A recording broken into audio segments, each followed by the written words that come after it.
ఎన్నోసార్లు కూడా మనం హెచ్చరించాము, ప్రభుత్వాన్ని కూడా హెచ్చరించాము, అధికారులను కూడా హెచ్చరించాము. ఈ రోడ్డు బాగాలేదు, వ్యవస్థ బాగాలేదు, యాక్సిడెంట్లు అయితే అని కూడా ఇక్కడ నిరసనలు కూడా చేశాము. అయినప్పటికీ కూడా కరీంనగర్ లో మరి అధికారులు ఎవరికి కూడా బుద్ధి రావట్లేదు. ఈ రోజు చూడండి, ఈ రోజు కరెక్ట్ బ్రిడ్జ్ పైన మీరు కింద చూస్తే ఇదంతా కూడా రోడ్డు కూడా మొత్తం పెచ్చులతో ఊడిపోయి ఎప్పుడో ఇక్కడ బ్రేక్ వేయాల్సిందే, సిచ్యువేషన్ వేరే ఛాన్సే లేదు. అక్కడ నుంచి స్పీడ్ గా వచ్చి అట్లీస్ట్ బ్రేక్ వేస్తే, ఇప్పుడు చూడండి ఫస్ట్ కార్ బ్రేక్ వేసింది, తర్వాత ఆటో బ్రేక్ వేసింది, ఆటో తర్వాత బస్ ఆగలేదు, ఆటోకి వచ్చి గుద్దింది. కొంచెం అయితే ఆటో అందులో నదిలో పడిపోయి కెనాల్లో పడిపోదు.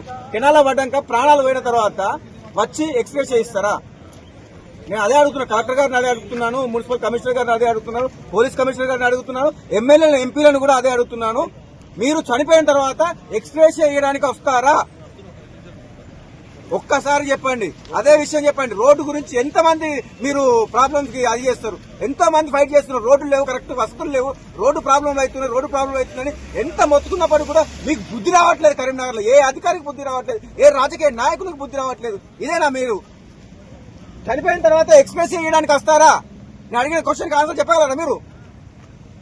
మీకే ఇలాంటి యాక్సిడెంట్ జరిగితే, మీ కుటుంబంలో ఎవరికైనా నష్టం జరిగితే ఎక్స్ప్రెస్ ఇస్తే చెల్లిపోతుందా? మీకు ఆలోచించండి, మారండి. ఈ జైత్యాల రోడ్డు రేకుర్తి దగ్గర చాలా ప్రాబ్లం ఉన్నది, చాలా యాక్సిడెంట్ అయితే రోజు ఒక యాక్సిడెంట్ అవుతుంది. మీరు నిమ్మకు నీరెట్టినట్టుగా ఉంటున్నారు, పట్టించుకోవడం లేదు.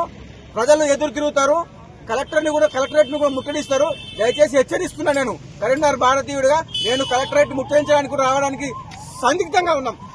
సిద్ధంగా ఉన్నాం. హెచ్చరిస్తున్నాం, అధికారులను హెచ్చరిస్తున్నాం, అదేవిధంగా రాజకీయ నాయకులను కూడా హెచ్చరిస్తున్నాం. ప్రజల నుంచి మీరు ఆగ్రహాన్ని తీసుకోకూడదు. దయచేసి రోడ్లను మంచి చేసి మాకు వెసులుబాటు కల్పించాలని కోరుకుంటూ జై హింద్, జై భారత్. మీ భారతీయుడు కూడా ఒకసారి రోడ్డు చూపి. ఇదో రోడ్డు కథ.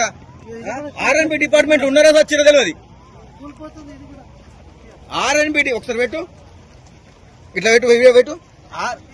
ఆర్ఎన్బి డిపార్ట్మెంట్ వాళ్ళు ఈ వీడియో మీకు నచ్చినట్లయితే లైక్ బటన్ క్లిక్ చేయండి. మరిన్ని వీడియోలను పొందడానికి దయచేసి సబ్స్క్రైబ్ చేయండి.